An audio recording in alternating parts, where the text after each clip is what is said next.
Wrong time, wrong place, mistakes. Cold case, now I chase, no breaks. Unsafe is the faith in the fate. It's a cold case, it's a cold, cold case. You're as sick as your secrets in a lie can't. Welcome to Cold Case MHS. Wrong time, wrong place, mistakes. I'm your host, Randy Hubbard, an instructor of Cold Case MHS. And I'm your co-host, Ashton Gigliotti. And we thank you for listening.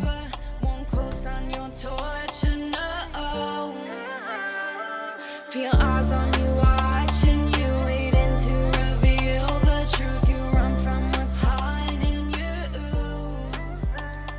I can't make you see it now, but you best believe that I'll make you feel it. Growing up in Fairfield, Ohio in the 1980s, okay, I know I just showed you my age, but Fairfield was a strong blue-collar community with pride in its city. It seemed like a simpler time. When my friends and I said we were going fishing, it meant we were going fishing. Somewhere along the way, going fishing took a whole new meaning. For Chelsea Johnson, going fishing brought on a deadly catch. Wrong time, wrong place, mistakes. Cold case, now I chase, no breaks. Unsafe is the faith in the faith. What were you doing when you were 15? You were most likely in your first couple years of high school going to football games or homecoming, or maybe you were doing homework or spending time watching movies. Well, that was not the case for Chelsea Johnson. Chelsea was a healthy 15-year-old girl with a very unique upbringing.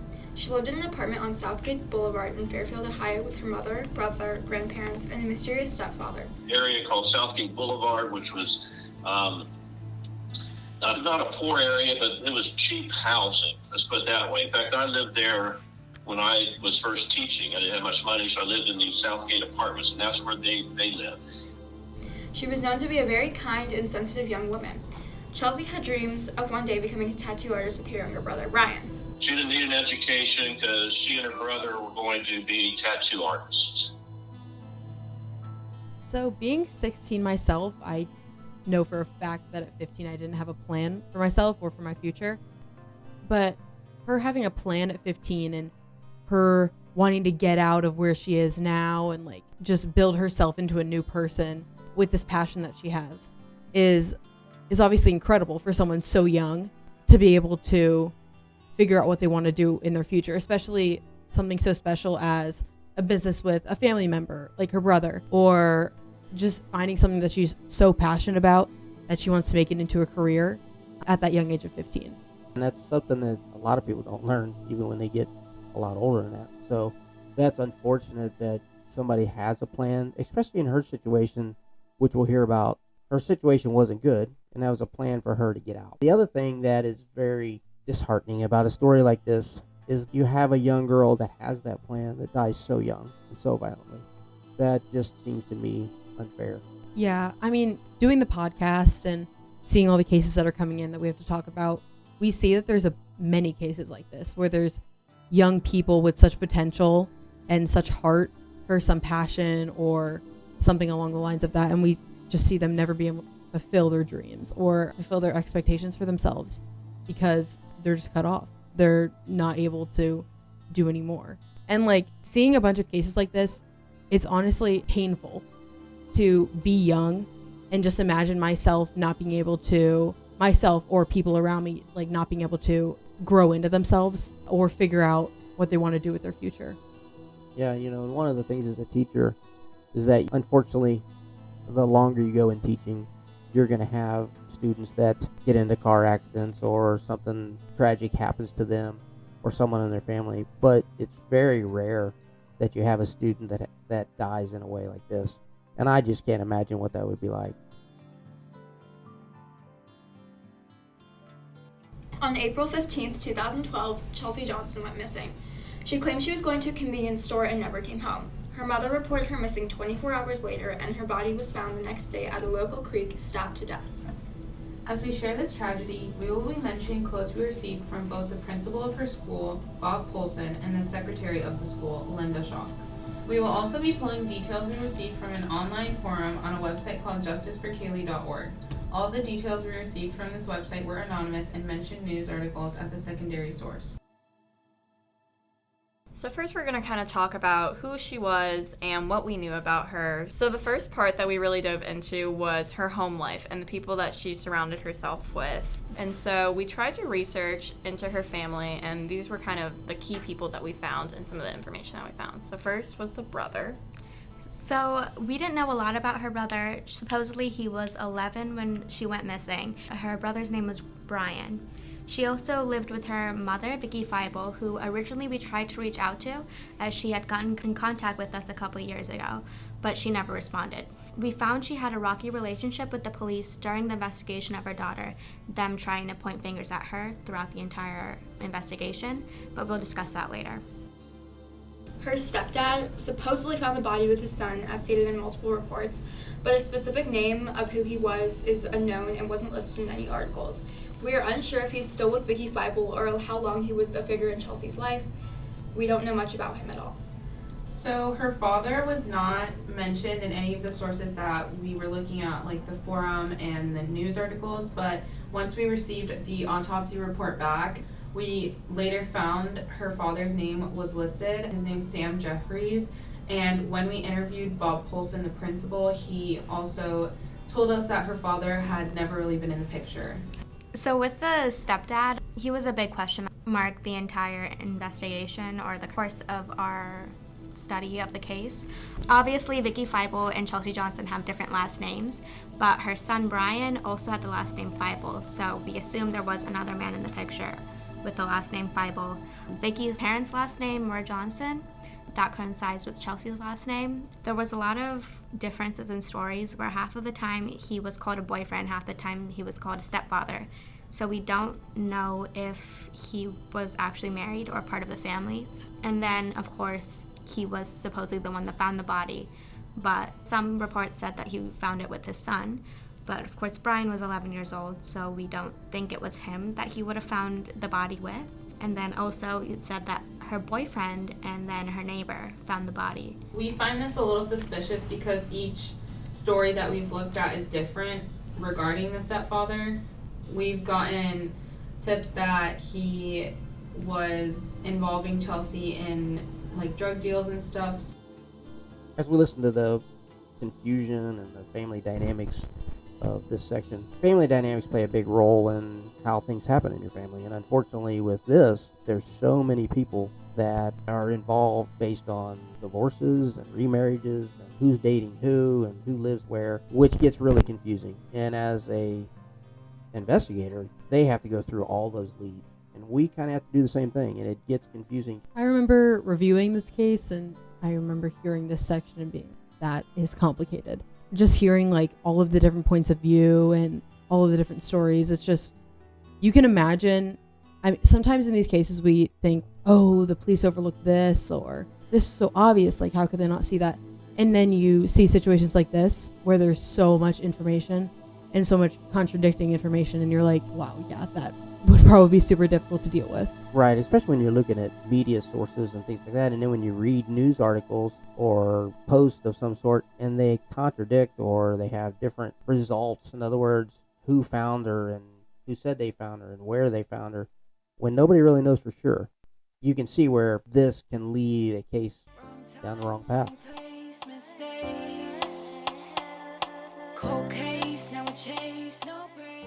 Talking to the principal, when we asked about the stepfather, he said that he never met him. He never saw any sort of paperwork that stated his name, and that he did visit their residence once and saw a lot of unfamiliar people in the background. It's a small school, so he knew almost everyone and their families. But he said he did see a man in the background but couldn't recognize him. The principal also said that he had never met the father, never seen the father, or heard of the father, and he had never ever been in the picture, and the only reason we know his name is because of the autopsy report we later found. So we've been mentioning the principal a lot. I think that we're probably going to now shift to her educational history. She went to Fairfield Option Academy, which is basically kind of like a secondary school. It's more where they're training you to get in touch with a career rather than your typical 4 years of high school. The principal, as we've been mentioning, was Bob Polson, and he shared that she was not in the best academic shape when she came. She was failing nearly everything, and she was almost a victory student, if you will. She really succeeded at this school. She was doing well, and she was working in the school store, which was run a lot by the school secretary, Linda Schalk, who we also spoke to. And this school was really small. It was about 90 students in total, and it was, I believe, 5 years of going instead of 4 years of a typical high school. This small school made it easier for everyone to be connected and kind of have a history. The school also no longer exists right now. It blended with an actual training school instead of having its own, because it was so small it couldn't continue running, which made it a lot more difficult to find information about the school because almost all records of it existing were kind of wiped off the internet, except for like a couple news articles. But with the school store, she took a lot of responsibility in the school. Talking to the secretary, she said that Chelsea was very involved and would spend days there working, and that majority of her schoolwork she would do at the school store. I think what makes some of these cases so difficult to find information about is that obviously time isn't going to stop for these cases, especially with this situation, the school merging into another one, so it makes the information like really difficult to find. Time continues on. And would it be fortunate for us if we had more information about this school and about the situations? Yeah, it would. But it's just the reality of it that things aren't going to come easily in cases like these, which is why they had went cold in the first place. Yeah, and we talked about this a little bit earlier, that for the families, it's almost as if time stops. But for everybody else, it has to keep going, including the police officers and the schools and everything else. When we lose that information, people die or move away, there's nothing we can do about that. It's just unfortunate, and it oftentimes can cause delays in solving a case. Cold case, now a chase, no breaks. Unsafe is the faith in the With all our research the past couple months, we have gathered a bunch of different dates and kind of created a rough timeline of what we believe happened. First thing that we kind of noticed was on April 14th, 2012, around 3:30 to 5:30-ish, Chelsea received a text from a man named George Donald Davis offering her a drug called Valium and then later heroin in exchange for sex. George Davis was a local drug dealer who is currently serving time in prison. He got picked up in 2017 for prostitution, but while the case was occurring, he did get questioned by the police and admitted to procuring sex from a minor in exchange for drugs. According to the principal, he was rumored to have gone fishing with Chelsea often at the creek she was found at. We later found out that this might have been a cover for drug deals, and the principal said he also lived on Southgate Boulevard with the Johnson family. Okay. Now, according to Joey, when she said she was going fishing, she said she'd go fishing sometimes with this George Davis. And so that was also, again, a rumor I heard. I don't know for sure if he lived in that same apartment complex near them. So that might have been code for I'm going to get some money and get some heroin from George Davis. And so that's where they would end up going fishing, down in that area. Now, that area is just a small little creek. A lot of the articles, when you look up Chelsea Johnson, George Donald Davis's name is one of the big names mentioned because he was, I guess, one of the original suspects, and also because if he was exchanging drugs for sex, it would be a big motive. And then on April 15th, 2012, around 11:30 a.m. to 12 p.m., Chelsea tells her mother that she's going to a corner store, or a convenience store, and she was wearing black shorts, a printed and pink top, and a pair of black flip-flops. And this is the last time she was seen. Her mom told the news that she saw Chelsea at lunch, and then she left and never saw her again. According to Bob Polson, though, there is video footage of Chelsea at this convenience store who was leaving with an older unknown man. And as mentioned earlier, they do believe that this unknown man is George Donald Davis, as there were also rumors floating around the school that it was him. And even though there is video footage, we could not find any video footage. It wasn't listed on any articles or found anywhere, but we do believe it exists. And all of the news articles shared the same information.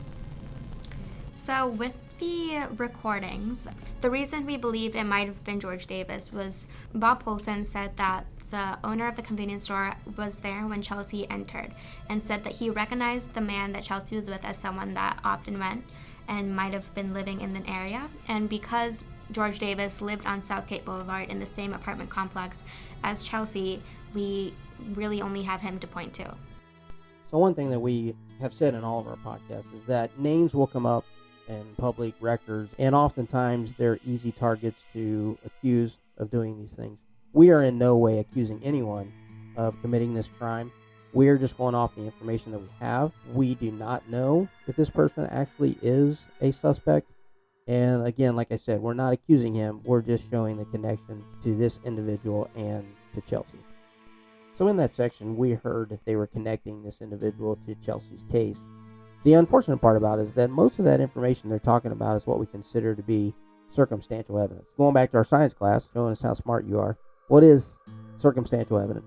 Based on what I learned in forensics, I would say that it is evidence, it can be physical or not, that doesn't directly prove guilt, but it does lead investigators to be able to make inferences about the case. Exactly. Evidence that points possibly this person was involved, but it does not point directly to them. That's something we have to be careful with when we look at this kind of evidence. Place mistakes.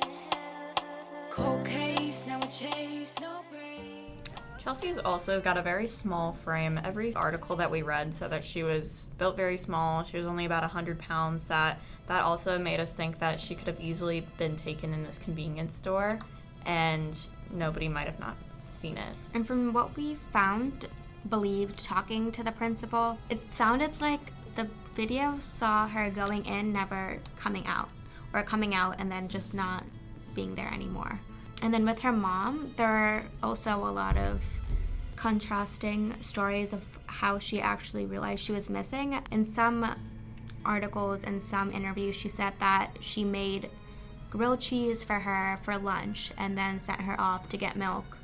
Or Chelsea said she was getting milk at the corner store. Some said that she saw her in the morning and then she texted her that she was going to the grocery store and then never saw her again. Some said that she was working, so she came back to a note.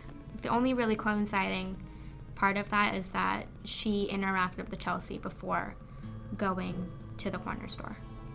So the next date we have is on April 16th, 2012 at no specific time. So Chelsea is not back home yet. Vicky Feibel, her mother, visited her school, Fairfield Options Academy, and she started questioning people to see if anyone has spoken to Chelsea and has seen her. So is disappearing for this long odd behavior for Chelsea was a question we had.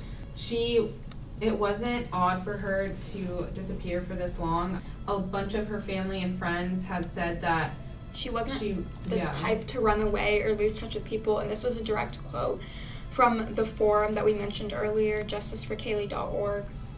And then also, that's what Vicky heard from talking to her friends to see if she had contact with them. Talking to Bob Polson, he said that though he wasn't interacting with her a lot of her friends said that she was very connected and wouldn't run away. Chelsea's mom spoke to Polson, the principal, who told her that she should probably go to the police. He also mentioned that she asked for a picture of Chelsea to give to the police, and they ended up using a picture from the school store. We found this a little suspicious. There were two things that kind of seemed odd. That her mom believed that she was supposed to wait 24 hours after someone had gone missing to report it to the police. So this is a huge misconception that many people have. Her mother waited 24 hours thinking that your loved one has to be missing for 24 hours before you can report it. That is not true. She most likely got that information from TV. When I talked to a friend of mine, Scott Thomas, who used to be a police officer in Northern Ohio, he said, report that loved one missing right away. The police have to take the circumstances into consideration, determine if they should start looking now or if you should wait. In some cases, too, it's vital to get that information within the first 24, 48 hours, especially cases with missing children, because there is that benchmark for cases like those about timing.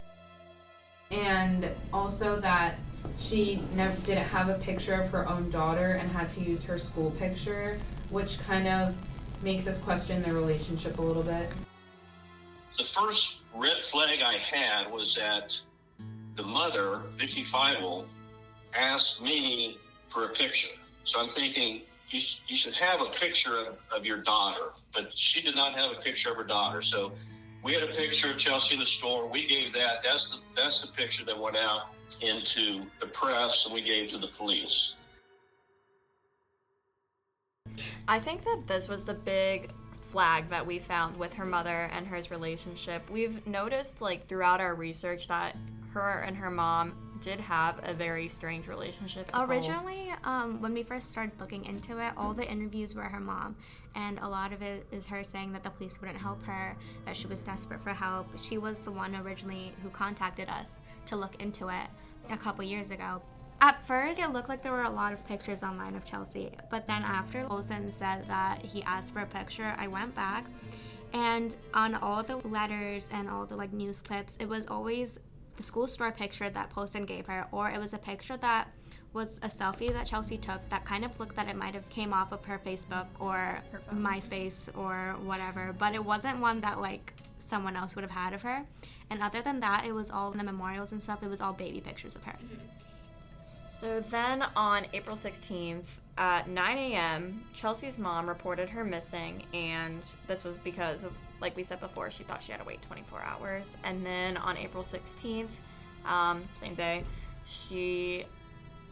a family member, or possibly their neighbor, Monty Applegate, notified the Johnsons saying that he had seen Chelsea the day before, claiming that Chelsea was planning on going fishing at a local creek. Chelsea was known to go fishing often with her grandfather, which was seen in a lot of articles as well as the forum that we read.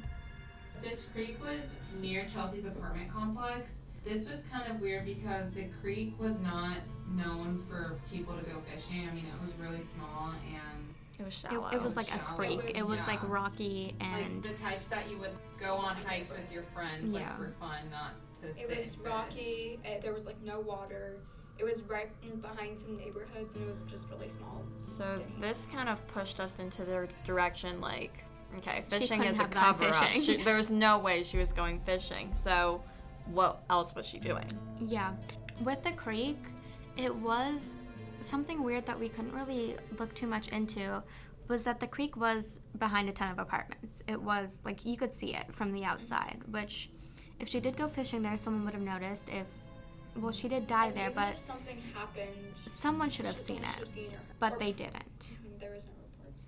Which also made us more questionable about this apartment complex as a whole, because, she was murdered at this creek, and you're telling me that this creek is visible by the whole entire apartment complex and nobody noticed, heard, saw anything.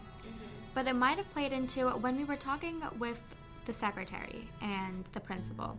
She said that it wasn't that surprising that she would have gone to that creek, because that specific spot that she was found in the creek was popular with the kids at Fairfield Options as a kind of a drug spot. People would go there to do things that they weren't allowed to do, drinking, getting high, meeting with people there. And she said that she heard people say that they would often say they were going fishing at the creek as a cover to deal drugs with whoever their dealer was, and that George Davis was a popular name in the school as someone that people knew Chelsea was involved with. So this part of the story really kind of gets to me, is the fact that nobody saw anything, and she was able to be taken away from her apartment and then killed in a place that a lot of people supposedly went to. Yeah, they say that the creek was a popular hangout spot. It's hard to believe and hard to think that something so tragic and so violent can happen in a place that's supposedly bustling with people, or a place where someone should have or would have seen something. And you just have to think it's right time, right place with situations like these, and it's just unfortunate that things had to work out in the way that they did. This creek does have a history of crime in Fairfield, Ohio, because on August 30th, 2012, a young man named Joey Oakley was murdered at this creek. Oakley was actually a graduated student at Fairfield Options Academy, which we found out through reading a ton of articles. Originally, the police stated that there was no connection between Joey Oakley and Chelsea Johnson, but when I found out that they went to the same school, to me that was really important, because there was 90 students at this school and 2 of them were murdered at the same creek. So after we made this connection, we decided to seek out the principal and it was a bigger priority for us. And the principal also led us to Linda Schalk, who confirmed and also gave us further information on their drug usage, which kind of led us to this idea that Chelsea had a double life, and what her family had said about her being this all-around well student. It could have been true, but she also was in this circle of drugs that was kind of happening at their school and in the area, and Joey Oakley was known to be involved with drugs. As the secretary said, his family life and home life wasn't very good, and his older brother was in jail. He was living with his grandmother, who, as much as she was a nice person, was not a good caregiver. I mean, the secretary was telling us that she went over there one time and it smelled like weed, and she asked the grandma, she was like, do you know what weed smells like? Because your house smells like it. And the lady didn't know, and she didn't know all of this was going on in her house. So as much as he did have a home and food and shelter, he really didn't have his basic needs met. Yeah. So I'm going to kind of move on to the autopsy report that we got. So I had contacted the coroner's office, and I sent them a FOIA request for the report. It took them a while to get back to us. Almost 2 months. Yeah. And so once they finally got back to us, they were like, yes, we will give you the report, but it's going to take a little bit because we need to redact a few things. So that took about another month, so it kind of delayed us. But once we finally got the report, we found that a lot of things were redacted, like the toxicology report. Anything about her upper trunk stab wounds, anything that had to involve her chest area. Didn't mention the number of stab wounds as well. It was all blacked out. Pictures and a bunch of stuff like that. But we kind of connected it with Joey Oakley because from the report, the autopsy report, it was stated that the cause of death was due to her stab wounds in her upper body because of bleeding out. And then Joey Oakley's cause of death was he was shot in the head. Joey was found in that creek bed with his hands across his chest, and I believe either sitting there or kneeling there, and was shot in the head. The paper said he was shot in the chest. You may be thinking it's hard not to see a connection between these two victims just based on location, but it's really hard to connect the cases, especially these two cases, just because of location. It does make you think, could it be the same person? And that's true because, one, they know each other. They kind of were in the same circles. The only thing is they were killed two different ways. And if you're talking about somebody that is going to kill multiple people, they're most likely going to do it the same way. And in this particular case, Chelsea was stabbed over 30 times, which tells us a lot about our killer. And Joey was actually shot several times and left in a drainage ditch. And Chelsea was actually left out in the open in a creek bed. So it's hard to actually tie those two cases together. The way Chelsea was killed tells us a lot about our suspect. From our class, what do you remember about what we said about these type of crimes? I remember talking about how multiple stab wounds are signs of rage. For example, the infamous Nicole Brown Simpson case, she was stabbed so violently, she was almost beheaded and she was mutilated so badly. So we can understand that the relationship between killer and victim was extremely personal.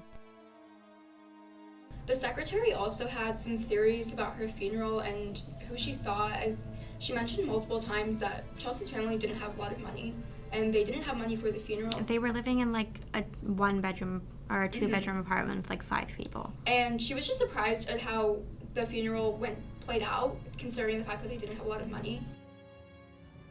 No, well, when we went to the funeral, first they said that there was no money for Chelsea's funeral.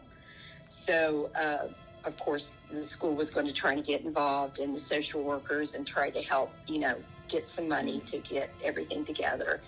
And then they had talked about cremation. Well, I attended Chelsea's funeral, and actually it was a very nice funeral. And there was some pretty high-class guys sitting in the back of the funeral, and it's kind of like, they didn't look like they belonged. They had very expensive clothes on, and they almost felt like they were checking out everyone that went in. So it's like, okay. One of the teachers that we had at that time was this really big guy, and they watched everything he did, and I thought, maybe they think he's a cop or detective or something. They just looked very, very suspicious to me. Like they did not belong there. So with all the information that the secretary told us about the funeral, it really made us think that drugs did play a big role into this murder. We still don't know much about it, and we're still researching about it to try to find more information, but as of right now, that's kind of where we've been drawn to.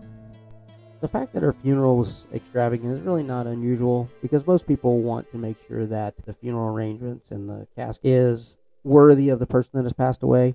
Now, in this previous section, they connected it to possibly those people involved with the drug circle, but we also have some other theories. One of them was the fact that most parents, when they lose a child, they feel awful. So we theorized that maybe her parents splurged on her funeral to show their remorse for possibly maybe allowing her to get involved with a rough crowd or with that drug circle that we were talking about a couple seconds ago. Another theory we had was a simpler one, just generosity of extended family or even just kindness from the community, that money was funneled into the funeral. Right, and her picture and her story were all over the news. Who knows where that money came from? Hopefully it's the third one there. Hopefully it's the fact that there was generosity to pay for that. From all the information we have gathered so far and the research and people we've reached out to, we haven't come to any conclusions yet, but we are trying to connect all the information. We have found that we've kind of steered away from Joey Oakley and Chelsea's case being very connected. These cases are already difficult enough to figure out. And in this particular case, when I kind of looked at it, I noticed the police and the prosecutor or the district attorney were actually fighting in the news. They both had their own press conferences and contradicted each other almost as if they were fighting. You can kind of see how that would be unfortunate for this case, especially because it would draw attention away from the focus of the case, which was figuring out what happened. And instead they focus on the drama of the argument between two important people in this case. A quick update on the case. Chelsea's case is still considered to be open and under investigation. They have not taken any evidence to the grand jury to indict anyone, so there still is not a suspect to be named in her case. But we did get a hold of the prosecutor, and he gave us information on a case that he's working on now, in which they use DNA evidence very similar to that of the Golden State Killer case. And he said that this is going to be really relevant in the near future in Chelsea's case. So hopefully they're getting some evidence retested, and hopefully soon they will have some evidence to take to the grand jury and name a suspect in Chelsea's case. We would like to thank Bob Polson and Linda Shaw for taking their time to speak with us and giving us a lot more information about Chelsea's case and further our research. We would also like to thank all the news articles, the forum, and all the information that was given to us, including the autopsy report. All this information helped us piece together what happened to Chelsea Johnson on the day she was murdered. Chelsea Johnson deserves justice, and if you know anything, please contact the Fairfield Police Department. Or if you don't want to talk to the police and you would rather us relay that information to the police department, you can contact us at Cold Case MHS. I will put all that contact information in our show notes at the bottom of this page. I want to say a personal thank you to Mr. Bob Polson. Bob Polson did a great job working with our students on this case. I have a really personal connection to Mr. Polson. He was my mentor in high school. He was one of my coaches. He was one of my teachers. Went on to become a principal at several different schools. And not only that, he's a strong family friend, and we really appreciate his friendship and the fact that he was willing to talk to our students. Bob, I just want to say thank you for all that you have done for us. I also want to thank the Butler County Prosecutor, Michael Moser, for reaching out to us and giving time out of his day to talk to our students. That means a lot, and I think our students learned a great deal from him. The artwork for this podcast was created by former student Emma Holbert. Some of the music in this podcast was created by Purple Planet Music, and the theme song was written and performed by a former student, Jenna Brandt, and produced by Noria.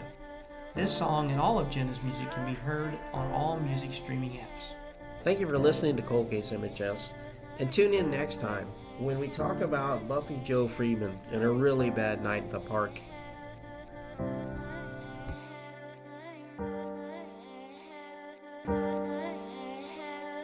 Wrong time, wrong place, mistakes. Cold case. case, now I chase no breaks. Unsafe is the faith in the fate. It's a cold case, it's a cold, cold case. You're as sick as your secrets, and a lie can't conceal it. So deep, sinking, stuck overthinking. Here to inform you that your fantasy is over. Won't co-sign your torture, no. Feel eyes on you, watching you, waiting to reveal the truth. You run from what's hiding you. I can't make you see it now, but you best believe that I'll make you feel it. You done wrong, believe me. Wrong time, wrong place, mistakes. Cold case, now I chase no breaks. Unsafe is the faith in the fate. It's a cold case, it's a cold, cold case.